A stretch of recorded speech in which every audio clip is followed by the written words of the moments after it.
Career మొదలుపెట్టి 10 ఏళ్లు అవుతున్న నికాసైన బ్లాక్ బస్టర్ కోసం 10 ఏళ్లుగా ఎదురు చూస్తున్న young hero Naga Chaitanya career లో 10 ఏళ్లకు ఒక అద్భుతమైన టర్నింగ్ పాయింట్ గా మజిలీ సినిమా వచ్చిందని చెప్పవచ్చు. జోస్ తర్వాత నాగ చైతన్య కెరీర్ పడుతూ లేస్తూ కెరీర్ కొనసాగగా 2 ఏళ్ల క్రితం వచ్చిన రారండే వేడుక చూద్దాం సినిమా నాగ చైతన్య కెరీర్ లో నెంబర్ 1 హిట్ గా నిలిచింది. ఆ సినిమా ఫైనల్ రన్ లో 28.9 కోట్ల రేంజ్ షేర్ ను వసూలు చేసి నాగ చైతన్య కెరీర్ లోనే ఆల్ టైమ్ బిగ్గెస్ట్ హిట్ గా నిలవగా ఇప్పుడు ఆ సినిమా రికార్డ్ కలెక్షన్లను బ్రేక్ చేసింది మజిలీ సినిమా. కేవలం 8 రోజుల వ్యవధిలోనే మజిలీ సినిమా బాక్సాఫీస్ దగ్గర సాధించిన కలెక్షన్లతో రారండే వేడుక చూద్దాం నెలకొల్పిన కలెక్షన్ల రికార్డును బ్రేక్ చేసి 29 కోట్ల షేర్ మార్కును అధిగమించినట్లు సమాచారం. ఫైనల్ గా 8 రోజుల కలెక్షన్ల లెక్కలు తేలాల్సి ఉన్నప్పటికీ సినిమా సాధించిన కలెక్షన్లతో రారండే వేడుక చూద్దాం నెలకొల్పిన కలెక్షన్ల రికార్డు బ్రేక్ అయ్యిందని చెప్పాలి. ఇక గ్రాస్ రికార్డు బ్రేక్ కావడానికి సినిమా మరొకటి రోజు ఎదురు చూడాల్సిన అవసరం ఉందని చెప్పవచ్చు. రారండే వేడుక చూద్దాం సినిమా ఫైనల్ రన్ లో 28.9 కోట్ల షేర్ ను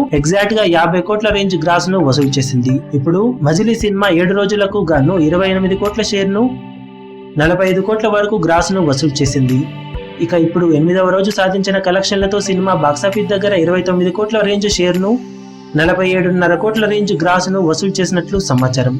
ఇక ఫైనల్ గా బాక్సాఫీస్ దగ్గర వీకెండ్ ముగిసే సమయానికి ఫుల్ ఫ్లెడ్జ్డ్ గా నాగ చైతన్య కెరీర్ లో ఆల్ టైమ్ రికార్డులను నమోదు చేయబోతుంది మజిలీ సినిమా. ఈ వీడియో మీకు నచ్చినట్లయితే లైక్ చేయండి, షేర్ చేయండి, ఛానల్ ని సబ్స్క్రైబ్ చేయడం మాత్రం మరవకండి. ఏ చిన్న అప్డేట్ ను మిస్ అవ్వకూడదు అనుకుంటే బెల్ ఐకాన్ ని ప్రెస్. మీ అభిమాన హీరోలకు సంబంధించిన లేటెస్ట్ అప్డేట్స్ కోసం మా ఛానల్ ని సబ్స్క్రైబ్ చేసుకోండి. ఏ చిన్న అప్డేట్ ని మిస్ అవ్వకూడదు అనుకుంటే బెల్ ఐకాన్ ని ప్రెస్ చేయండి. లైక్, షేర్, కమెంట్ చేయడం మర్చిపోకండి.